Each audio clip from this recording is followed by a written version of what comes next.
Hello दोस्तों, खुदा में शमसी के कातिल जलाली और बबरकत नाम में आप सबकी सलामती हो।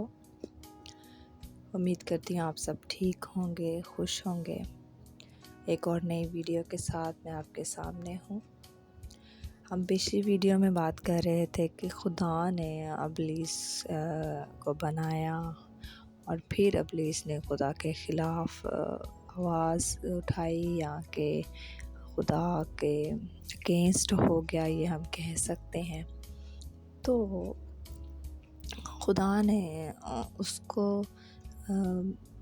उसकी जगह से हटा दिया, जो उसकी प्लेस थी, जिस मकसद के लिए वो बना था, वो उसका मकसद जो था उससे छीन लिया। उससे सब उसकी रौनक, उसकी खूबसूरती खुदा ने छीन ली और उसको सज़ा दी।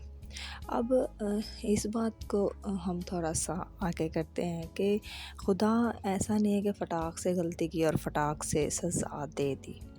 खुदा ने उसको मौका दिया होगा कि तुम इस बात से बाज आ जाओ जो तुम्हारे ख़्याल में आई है, ठीक है। लेकिन हमें नहीं पता कितने अरसा, कितने साल मौका दिया होगा, क्या किस तरह से उससे बात की होगी, क्या उसको कुछ प्लानिटी पड़ी होगी या कुछ व्हाटएवर, हमें नहीं पता। लेकिन हमें ये पता है कि जब उसको सज़ा दी खुदा ने, तो खुदा ने उसको बोला कि अब तुम जो हो मेरी हजूरी से निकल जाओ और तुम्हारी खूबसूरती भी छीन लूँगा, ठीक है।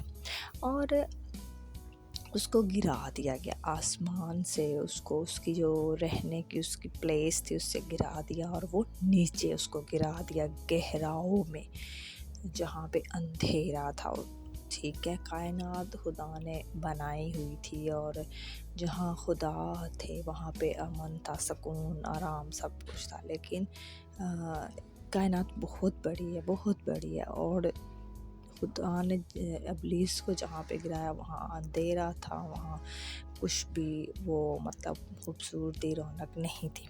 तो वो भी अपनी बात पर जो था ना वो अड़ा हुआ था, वो भी नहीं हटा, ठीक है। तो फिर उसको सज़ा मिली। आज मैं आपको उसके बाद जो है मैं आपको बताना चाहती हूँ कि खुदा ने उसके बाद इंसान को बनाने का जो प्लान किया, हो सकता है पहले ही किया हो, मैं इस बात को कंफर्म तो नहीं कह सकती, लेकिन हमारे बनाने का मकसद जो था बेसिकली यही था कि जो शैतान की प्लेस है वो हमें मिल जाए।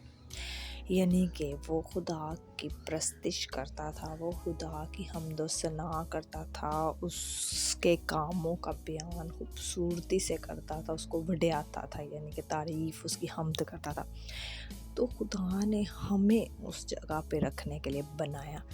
अब हमें उस जगह पे रखने के लिए बनाया तो इब्लीस में ज़्यादा मतलब कि वो जानता है खुदा को बहुत अच्छे से, और उसमें ये है बात कि वो समझ ले कि खुदा ने इस बंदे को किस मकसद के लिए बनाया। वो जानता है बहुत अच्छी तरह कि इंसान को खुदा ने उस प्लेस के लिए बनाया जो मेरी थी। तो वो नहीं चाहता कि खुदा की कोई हम्द करे, कोई तारीफ़, कोई तमजीद करे, कोई तारीफ़ करे, कोई गीत गाए खुदा के, कोई उसके खूबसूरती को बयान करे। तो इसलिए वो आज हम सब का दुश्मन है। खुदा का दुश्मन तो बना ही बना, उसके बाद वो हमारा दुश्मन बन गया कि हम उसकी प्लेस ना ले सके। लेकिन हम इंसान इस बात को नहीं समझते, बल्कि हम उसके ही पैरों बन जाते हैं, जो कि हमारे खिलाफ, जो चाहता है कि ना कि हम खुदा के सामने रहें, बल्कि वो चाहता है कि हम उसके साथ अंधेरे में, गहराओं में और गड्ढे में गिरा दिए जाएं।